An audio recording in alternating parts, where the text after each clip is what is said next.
Good morning or good afternoon, everyone, depending on where you're joining us from.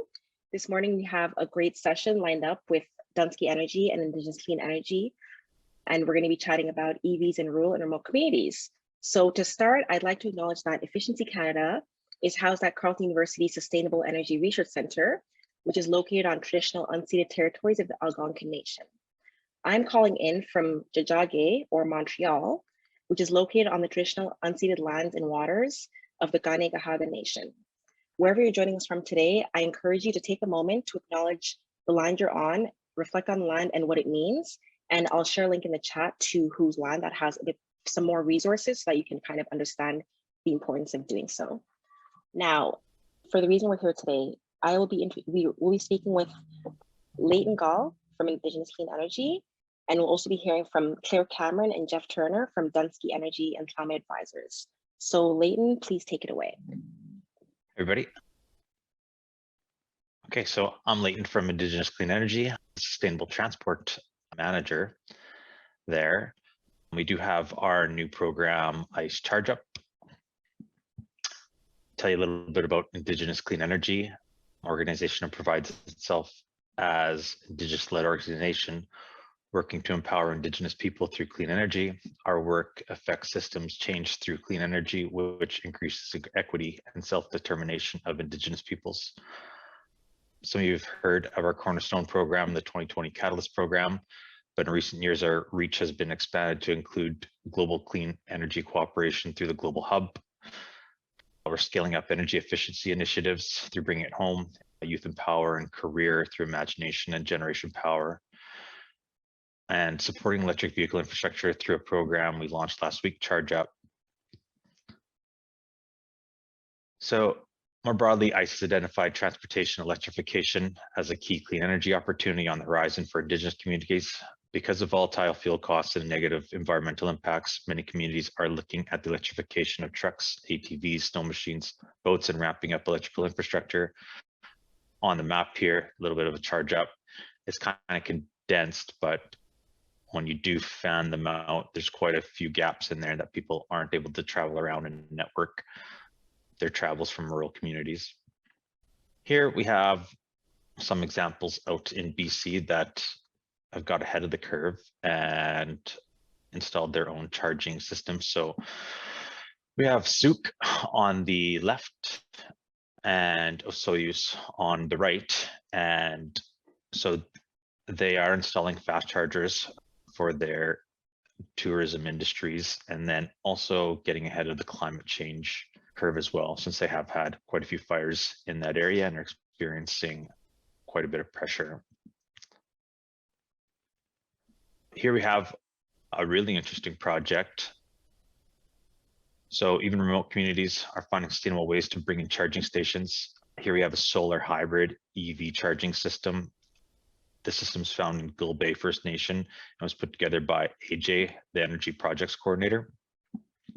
So what you see is the band government office with 59 solar panels on the roof, and the battery system is located inside with the inverters.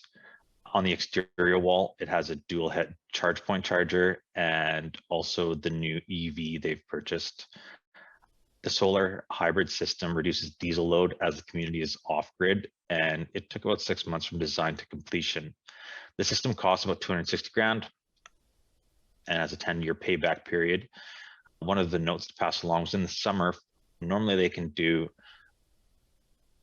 400 kilometer round trips, no problem in their EV. Then in the winter time, they no longer get that, making it difficult to do round trips to Thunder Bay.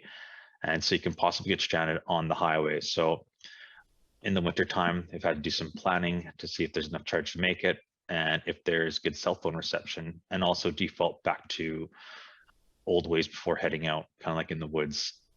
Tell somebody where you're going, just in case you don't get there. So overall, we've found that there's a lack of access and awareness in the rural context. So over the last 2 years, we've seen a rise in interest from communities pursuing electric vehicles. However, there's a lack of exposure to EVs associated with infrastructure. For many 2020 Catalyst participants, our trips to Plug and Drive's test center during the program is their first chance to see EVs up close. Yet after the test drives, they get to learn more about EVs and then see more opportunities in their communities.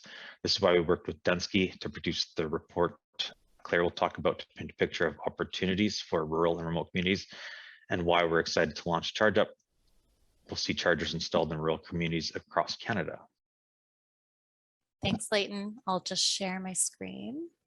So hi, everyone. My name's Claire Cameron, and I'm a consultant with Dunsky Energy and Climate Advisors. And we prepared a report on behalf of Indigenous Clean Energy on EVs in rural and remote communities, knowing that a lot of these communities are interested in EVs and thinking about EVs as they're doing kind of holistic community energy planning. But knowing that a lot of the focus and kind of research on EVs to date has been in an urban setting, there are some considerations that we think are unique to rural and remote communities that should be highlighted. So that's what we hope to do with this report. And I'll just note the report is publicly available. We'll include a link in the chat. I'll touch on a piece of the report today and kind of tell you what to expect, but definitely encourage you all to go have a look at the report yourselves. So I'll start off with some introductions to us and to the study, and then I'll just highlight the EV considerations that we thought are really relevant to rural and remote communities as they're looking at planning for EVs. And following from those considerations, I'll present an EV checklist that we included in the report. So Dunsky Energy and Climate Advisors is a clean energy consulting company, and we work across the buildings and industry, energy and mobility spaces. We work for clients all over North America, including governments, utilities, corporate and nonprofit clients. And I'm happy today to be joined by my colleague, Jeff Turner. So I'll just let you introduce yourself, Jeff. Thanks, Claire. So Jeff Turner, I'm the Senior Research Lead at Dunsky for all things clean mobility. So I oversee all of our work for electric vehicles, a lot of work with governments and utilities across Canada and in the US as well. And so I worked with Claire on this project, but I'll let Claire take the lead for the presentation and I'll stick around for the Q&A afterwards as well. Thanks, Jeff.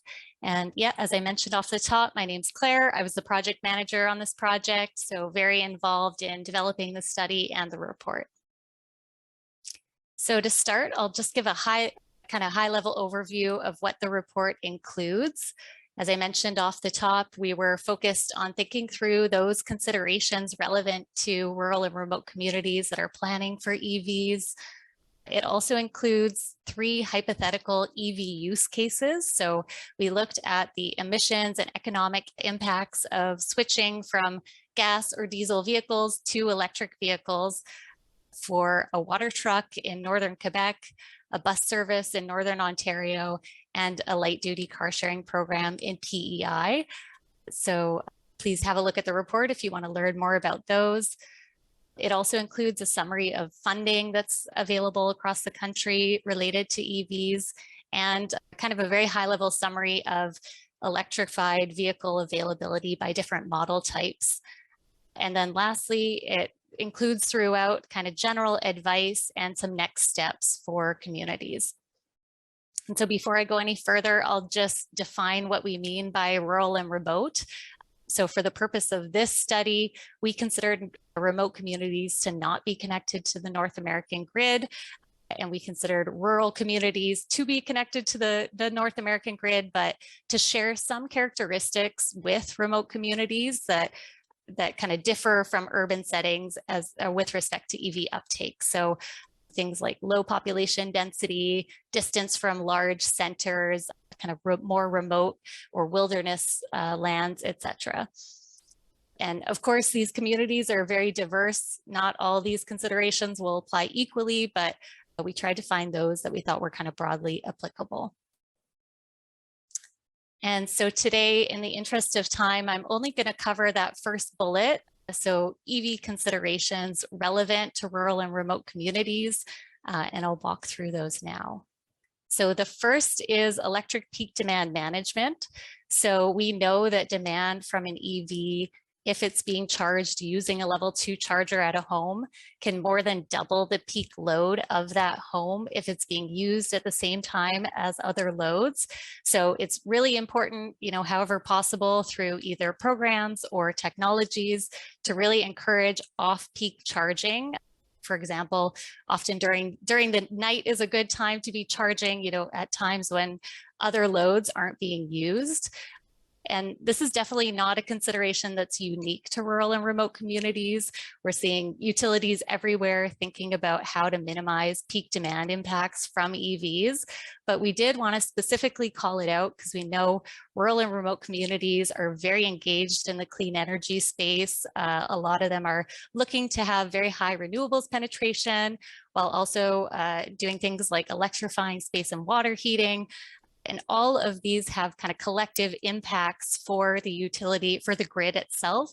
So we thought it was important just to note the need for kind of careful planning as we see all these changes to the energy system moving forward. The next consideration I'll highlight are emission savings. So for rural communities, we looked at the emissions difference between a gas vehicle and an EV that's charged with a provincial or territorial grid. And in all cases, we found emission savings. So that's what's being shown in the graph here to the right. This graph shows emissions per kilometer driven. And we have two gas vehicles shown in the gray bars, a low efficiency model to the far left, and just beside it, a higher efficiency model. Following that, we have in the blue bars, EVs that are charged using provincial or territorial grids. In all cases, they have lower emissions, and so we do expect emission savings for rural communities. For remote communities, we don't expect any emission savings until at least a portion of that charging is being done with renewables. The Gull Bay example is a great example of a community that's doing that by setting up, both a solar and battery system and aiming to charge those EVs with renewable energy. We also heard from some community members that at times diesel generators are being artificially loaded, and perhaps there's an opportunity to use some of that energy that's going to waste in an EV. But it's definitely something that would need to be looked at kind of on a case-by-case basis. The next consideration I want to highlight are maintenance considerations. So EVs require less maintenance than internal combustion engine vehicles. So they have fewer moving parts, fewer fluids, etc. But they also require different maintenance and different tools and kind of training. So we see kind of an increased focus on software diagnostics and a need to kind of safely work around high voltage systems, for example. And we are seeing training programs pop up in technical schools, but we heard from rural and remote community members that we spoke with that they have a local mechanic that repairs and maintains vehicles who would not be ready to repair or maintain electric vehicles. So where these vehicles are going to be serviced is definitely something that needs to be considered. Whether they can go to, for example, dealerships in larger centers that are nearby, or if these communities are isolated, looking into investments in equipment and training. Next, I want to talk about distance-driven and vehicle economics.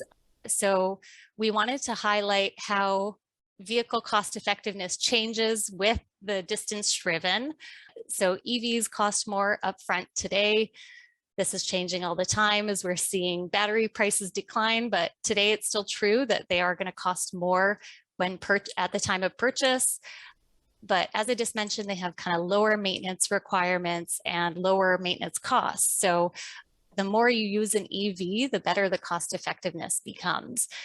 And so this means, for those vehicles that are driven a lot, we would expect to see more savings. And this is really relevant, we thought, for rural and remote communities, because in some cases they are located quite far from larger centers, but community members are still driving those long distances to get groceries or go to appointments.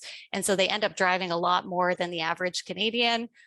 In other cases, communities are so isolated that you really have some vehicles that are kind of just driving within the community and probably kind of well below the average. So we wanted to kind of show this relationship and how the economics of a vehicle will change depending on your driving habits. So this graph just shows for the same vehicle how the kind of lifetime economic savings of driving an EV changes as compared to a gas vehicle, whether you're driving 5,000 annual kilometers, 10,000 or 20,000. So for the 5,000 kilometer case, you're actually seeing a negative savings. So it's going to cost you more to have an EV over the lifetime, but that quickly changes as your kilometers increase. And just to note there that we're looking at battery electric vehicles and plug-in hybrids. So that's what the BEV and FEV means in the legend. Then the last consideration I want to highlight are cold climate impacts, and Leighton set me up well for this one, talking about Gull Bay and kind of the range reductions that they've seen in their EVs. So this is an area that's being actively studied, but we do cite one research project or another study, I should say, that found low temperatures can reduce range by up to 50%. So this is definitely something that communities will have to keep in mind, especially those that are located farther north and tend to have colder temperatures. So, you know, solutions to this include a network of public chargers that are reliable and spaced such that a vehicle can kind of safely make it to their destination, even when range is reduced. Plug-in hybrids or FEVs also offer a solution. So they have both an internal combustion engine and an electric motor. They can use the electric motor until range runs out and then switch over to the gas or diesel engine. And then another solution we're actually seeing in medium and heavy duty vehicles and buses is the use of fossil fuel fired heaters, cabin heaters. So a lot of the range reductions you see with EVs in cold temperatures come from the need to heat the cabin. So because electric motors don't generate heat, you need to actually pull on power from the battery and use electric resistance to provide heat to the cabin. And it actually ends up being a pretty considerable power draw. So we're seeing in some heavy duty vehicles, medium duty vehicles and buses, the use of a fossil fuel fired heater to heat the cabin, which actually greatly avoids a lot of those range reductions. And so we do talk more about that and look at it in two of our case studies that we include in the report, the water truck and the bus. And so with that, I'll just not speak too much to this checklist, but kind of leave it on the screen for you. You know, looking at all those considerations, we thought it would be helpful to develop this checklist for communities to help them think through where EVs would be a good fit. You know, making sure they will result in emission savings, making sure they'll provide positive economics, making sure the vehicle model they want to have is actually available, and making sure range will be enough for them. And I'll just leave our contact information here. I definitely encourage you to reach out if you have any questions or, you know, want to talk to us about the report or anything else. And with that, I think we can start the Q&A. Awesome. Thank you very much, Claire. Okay, so to start off the Q&A, I will run the questions to you and you'll just answer depending on who's more interested in answering. The first question we have is from Martin Mostet, who says, would a regular car battery charger be enough to quick charge an EV in case of low battery? How many kilometers might this take the car in under minus 20 degrees Celsius winter conditions? So I leave that to any of you to answer, please. So no, when we talk about quick charging, these are fast charging stations that can deliver 50 to 300 kilowatts to an EV. So that's a really high power connection requiring a 3-phase connection. And so yeah, this is not a typical, nothing like the level 2 charger that you might have at home. And yeah, it's a significant investment. That said, we are seeing examples of mobile solutions. AAA in the US, for example, has deployed trucks that have fast chargers built in, running off of getting power off of the engine. And so that can be a quick way to rescue a truck. And in fact, more recently, there was even an example of an electric car rescue vehicle with a built-in fast charger. Wow. So those are some options for those worst case scenarios where you get stuck on the side of the road. Awesome, thank you very much. We have another question from Daniela Montel-Power, who asks, is the cost of charging the EV considered in the savings comparison to internal combustion engine vehicles? Yeah, so for that, I'm assuming this is in reference to the graph I showed with the economics by distance driven. And so we did consider, both upfront costs and all operations and maintenance costs, including charging. Okay, awesome. We have another question from John Devens, who says, can you please explain why the plug-in hybrid has more savings than a BEV? Yeah. So yeah, this is an interesting result. And one thing to keep in mind, of course, is that those costs were based on today's vehicle prices. And so based on today's prices, plug-in hybrids can be more affordable than pure electric vehicles upfront, for that upfront cost. And if you are somebody who's driving, relatively short distances every day, you'll see about the same fuel savings as you would with a pure electric car that can go a longer distance, but that's not really, those longer distance drives aren't part of the day-to-day. That said, if you were to see the same graph for a vehicle purchased sometime in the future, that would flip.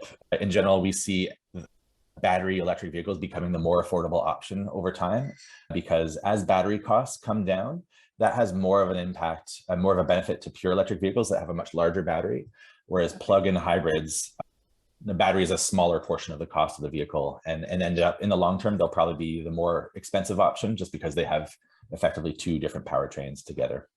Okay, perfect. Thank you very much. And a follow-up question from Carl Newbert is, have you looked at bidirectional charging as a source to provide emergency backup? Yeah, this is a really exciting topic that I've been working on for a number of years. And in fact, we're doing some work right now with the IESO, the grid operator for Ontario, on this topic. It's a really interesting capability that is more or less available today. In fact, even with a gas car, you can buy an inverter from Canadian Tire that'll generate 120 volts off of your 12-volt battery. So you can do that with any EV, and with the benefit of it not having to run an engine. And I've done that myself for my own house. But we're seeing more reliable solutions with automakers kind of baking that feature into the vehicle. Probably the best example right now is the Ford F-150 Lightning, the electric pickup truck that's coming to market, which will have, I think it's 8 120-volt outlets and even a 240-volt outlet on the truck. So you can run an extension cord to your house to power appliances. And even more better integrated than that would be what we call vehicle to home, where the actual charger connection itself is bidirectional. That said, that does involve, additional cost in terms of the equipment you need in the home to make that work. But it is a pretty exciting prospect to think of the batteries in these vehicles being really valuable assets, either for your home or even for the grid at large. Yeah, that'd be really amazing. Okay, thank you very much. So we have another question from Robert Tremblay, who says, just to clarify the EV savings graph, is it correct to conclude that PHEVs bring more savings than BEVs? Does that assume perfect usage, recharging up the PHEV, i.e. assuming people won't simply just neglect charging and run the PHEV like a non-plug hybrid? Yeah, it absolutely does. We're definitely assuming that the plug-in hybrid is plugged in. That's not always the case. You can imagine some scenarios, say a fleet that buys plug-in hybrids where the employees in a given fleet aren't necessarily the ones making the decision to buy the plug-in hybrid and may not be aware of the benefits.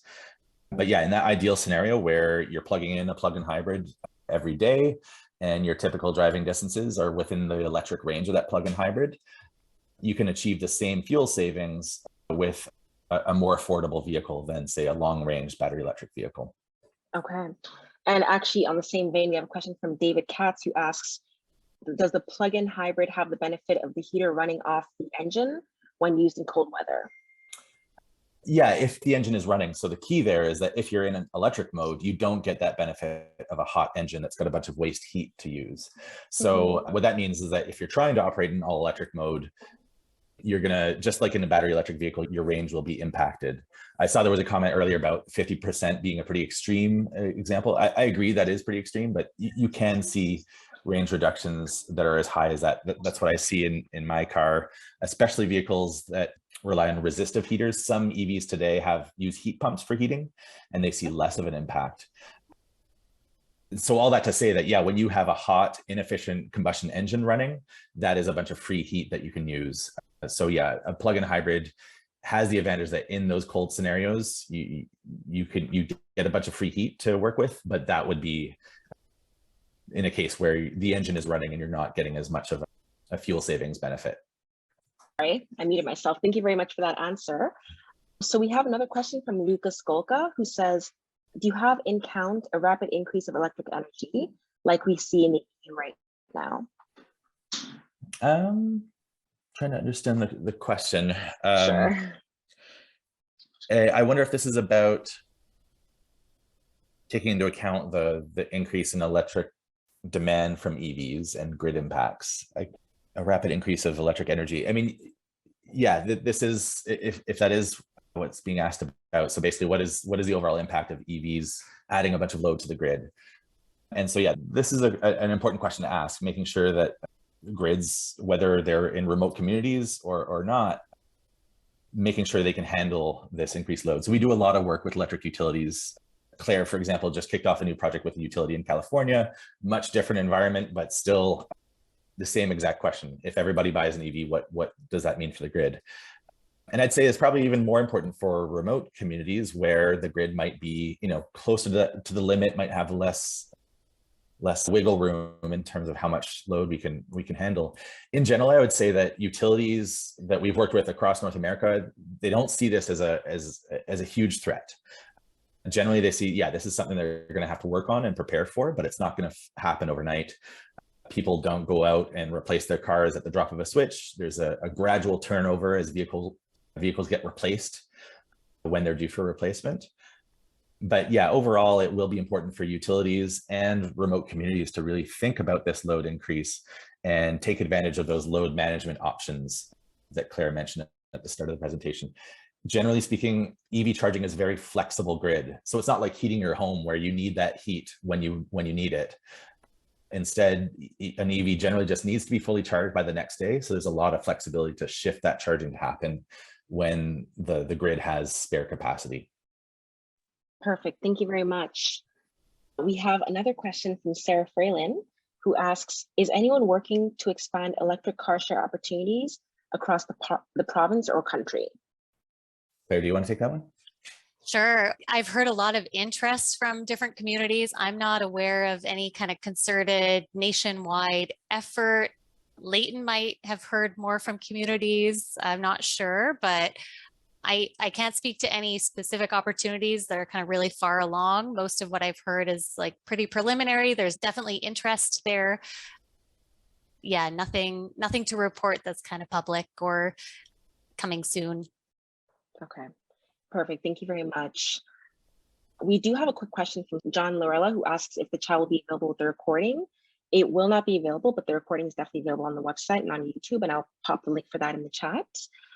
Next, we have a question from Sherry Young, who says, did you include carbon tax implications in your cost comparison? Yes, we do. So we assume the kind of federal backstop up to $170 per ton. So that's all included in our costs, and we have all the assumptions recorded in the report if you want to go have a look at that and what the energy prices we used were. Perfect. Thank you very much. And we have Janessa Doherty, who asks, can you speak to the emission savings over the life cycle? How does lithium battery disposal factor into total life cycle emissions of EVs versus ICE? I think she means Indigenous Clean Energy. Yeah, that's a great question. So the emissions we looked at were only direct use emissions. We didn't look at those upstream life cycle impacts. And I don't know, Jeff, if you have any thoughts on generally speaking, the comparison? Sure. Basically, it's a really important topic. It's also a very complex topic. So it can be hard to really incorporate that life cycle analysis into projects like this, especially because the life cycle of vehicles is evolving pretty quickly. For EVs in particular, we're going from a market where maybe there were a few thousand EVs being sold just a few years ago to now millions of EVs being sold every year. So the supply chain in terms of how we make batteries, the potential for recycling batteries is evolving really rapidly. That said, this idea of doing a life cycle analysis to make sure, we aren't just like robbing Peter to pay Paul. I don't know if that's the right expression, but generally we don't want to trade one issue and find out that, well, making EVs is actually just as bad as using a gas car. That type of analysis has been underway for many years. I did it during my studies at McGill. I'd say a really good resource on this is from MIT. It's called carboncounter.com.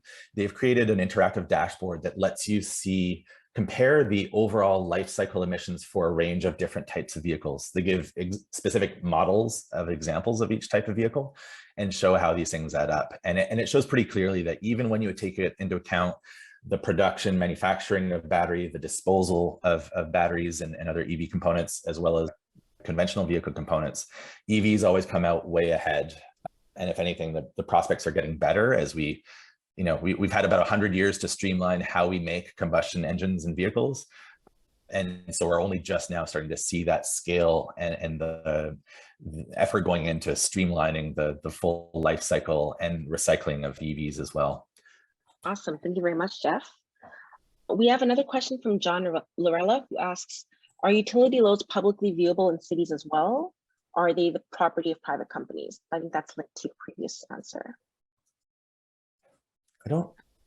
So load data, I know some utilities publish, maybe not all their kind of 8760 load data, but I live in Quebec, for example, and Hydro-Quebec frequently puts out kind of demand, peak demand reports and that sort of thing. But generally, we see it as something that's the property of the utility.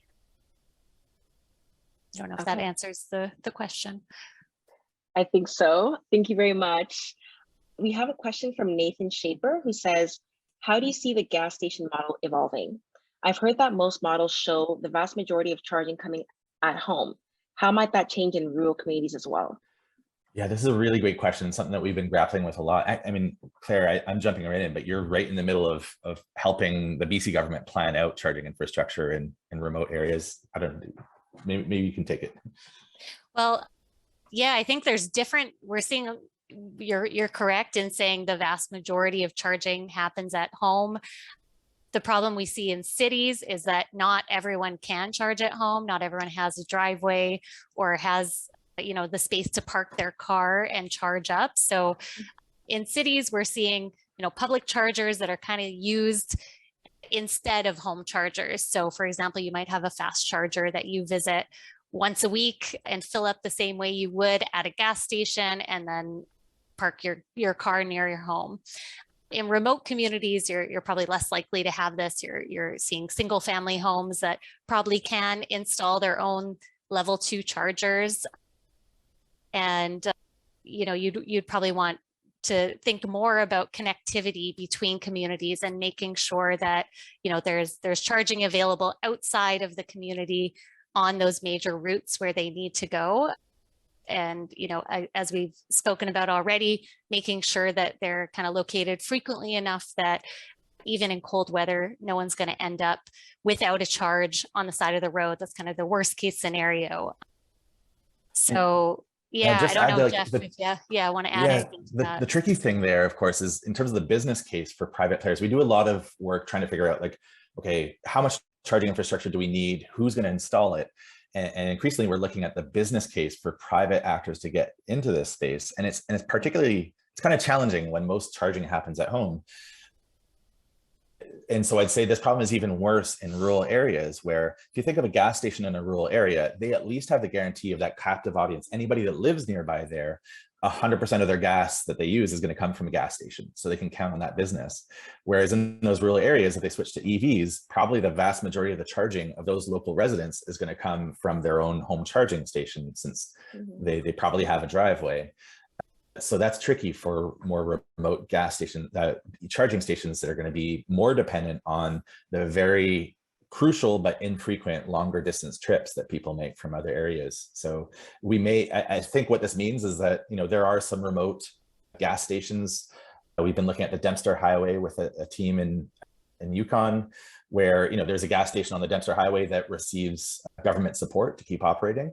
I think that threshold for where charging infrastructure needs some kind of support beyond just the basic business of operating a charging station, that threshold is probably going to be a little bit higher, and we'll probably see the need for more government and or utility support to keep that infrastructure running and profitable. Awesome, thank you very much. We have another question. We have, I think, room for about 3 more questions.